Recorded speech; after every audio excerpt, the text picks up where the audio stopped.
So, I'm talking about masters and slaves,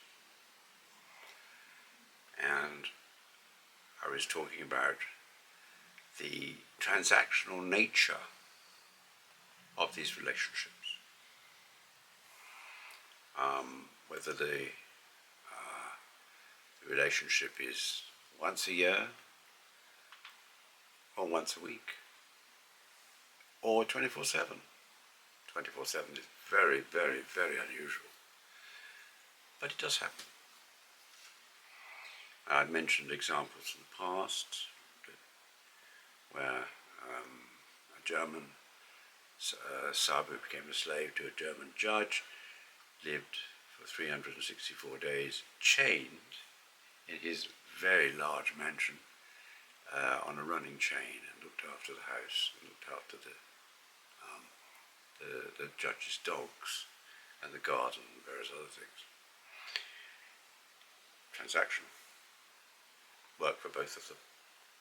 And on the 364th day, the master said, "Do you wish to continue for another year?" And therefore, that's when the relationship could be terminated. Now, this extremely unusual situation, and quite an extreme one, but notice the transactional nature.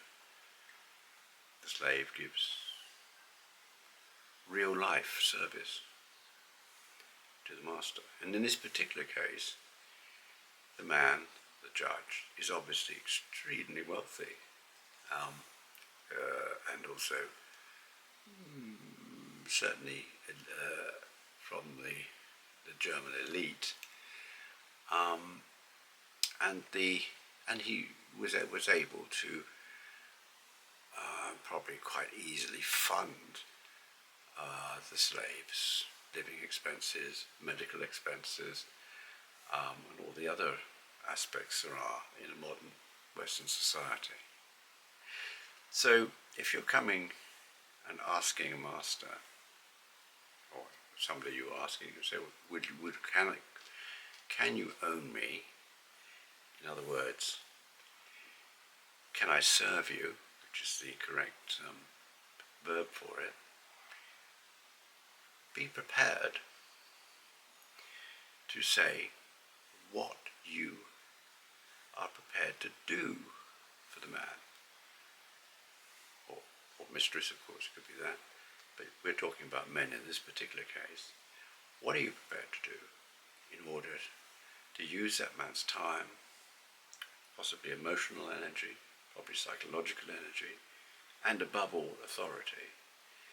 And how are you going to make his life better, whether it's boosting his bank account, looking after his dogs, doing his garden, offering him film parts, or anything of doing translation work for him.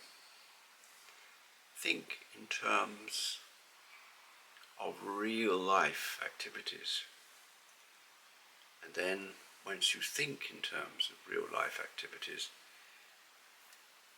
you'll be able to put the erotic and the psychological and the emotional aspects of serving into a context whereby you will be able possibly to find somebody, a master, who will accept those particular goods which you're prepared to offer. So this is advice to slaves. And as I said in the last episode, I get at least 2 applications a week from men, some young, most not, craving for this situation, but imagining it in a kind of Roman sense, possibly.